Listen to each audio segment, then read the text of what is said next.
Fala pessoal, tudo bem com vocês? Vou estar compartilhando com vocês esse caderno de estudo que é voltado para um estilo aí supervisionado de aprendizado de máquina, né? Machine Learning, com base na regressão logística para a gente prever a movimentação do Euro-USD, que faz parte aí do mercado Forex.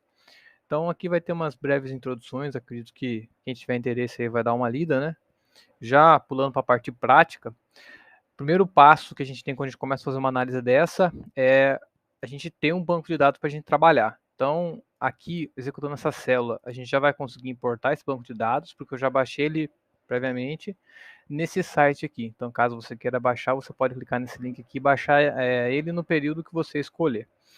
Perfeito. Então, aqui nós temos uma amostra do nosso banco de dados, a gente consegue ver a quantidade de linhas, quantidade de colunas. E o segundo passo, depois da gente importar o banco de dados, é a gente entender um pouco dele. Então aqui a gente tem uma descrição de cada coluna, aqui está o tipo de coluna, que a gente está vendo o tipo de variável, né, que está em cada coluna. Então, por exemplo, aqui, ó, na coluna date, a gente tem object, ou seja, essa coluna ela está em um formato não ideal para a gente trabalhar nela, deveria estar no formato de data. Então a gente vai fazer a conversão dela aqui, executando essa célula. Pode visualizar aqui que já está no formato datetime. As restantes estão no formato float, que é um formato para trabalhar com um número contínuo, então está tudo certo. Dando sequência, a gente consegue visualizar aqui os dados, e isso daqui é importante para a gente ter certeza que a gente está vendo a mesma informação que o mercado apresentou nesse período. E eu puxei uma imagem do Google, a gente consegue ver que é a mesma imagem, né? Então a gente está trabalhando com dados reais nesse caso. Perfeito. O próximo passo vai ser a seleção das características. Pense que a gente está fornecendo inputs para o modelo e o modelo vai ser treinado em cima desses inputs que a gente está passando para ele. Dito isso, a gente tem que selecionar quais colunas a gente vai fornecer para o modelo e esse momento aqui, por exemplo, a gente está tirando algumas colunas, a gente está adicionando aqui, eu coloquei duas colunas, uma é média de 14 dias, outra é média de 7 dias.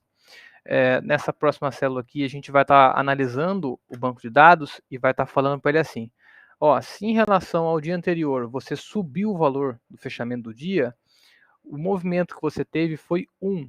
Se você desceu, o movimento foi 0. Você consegue visualizar isso se você fazer isso aqui, você digitar o data frame e dar um executar. Você pode ver, por exemplo, aqui, o dia 1 do 3, perdão, dia 3, né, do mês 1, 2022, o fechamento dele foi 1.129.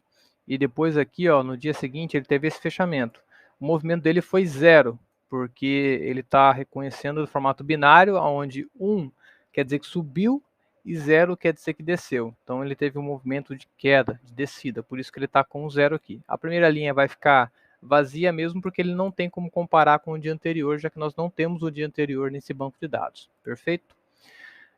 Aqui eu vou estar fazendo um movimento que é o seguinte, eu vou estar atribuindo o movimento do dia seguinte ao dia anterior. Então, essa coluna de movimento eu vou meio que jogar lá para cima. Por isso que é muito importante a gente fazer essa célula ser executada. Depois, para a gente limpar o banco de dados, eu vou tirar todas as linhas aí que tenham células em branco, para a gente não fornecer aí informações inválidas para o modelo.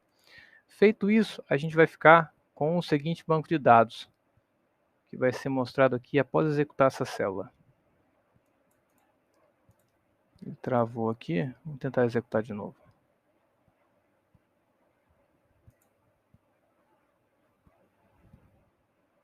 Perfeito. Agora a gente vai literalmente treinar o modelo. Eu não vou gastar muito tempo falando aqui, mas de forma bem prática, nesse elemento a gente vai passar quais são as características que a gente vai usar para alimentar o modelo. Essa daqui vai estar representando as características que foi movimento de subida, movimento de descida, sendo que é só número 1 e número 0, né? Número 1 é subida, número 0 é descida.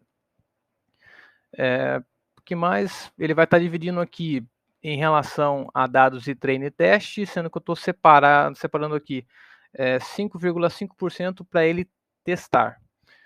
E esse monte de coisa que você está vendo aqui são opções, são tentativas que eu fiz para ver qual que ficava mais preciso, e no final eu cheguei nessa opção 5 aqui. Daí eu vou executar essa célula e você vai ver que, por exemplo, ele fez uma que não ficou tão legal assim, né? Ficou com 49,58% de previsão. Mas vamos ver se é isso mesmo que ele está prevendo. Você vir aqui nessa próxima célula, que é a célula de validação, e a gente vai executar um play aqui, daí ele vai fazer o seguinte, ele vai pegar os dados que a gente tinha para testar o modelo, e cada linha ele vai fazer uma simulação. Por exemplo, o real daquela linha era 1, subida. E o modelo preveu como 1. Então, essa primeira linha que ele acertou. Agora, essa terceira aqui, o modelo previu como 0. Perdão, o real foi 0, né? Foi uma descida. E o modelo preveu como 1. Então, isso aqui ele errou.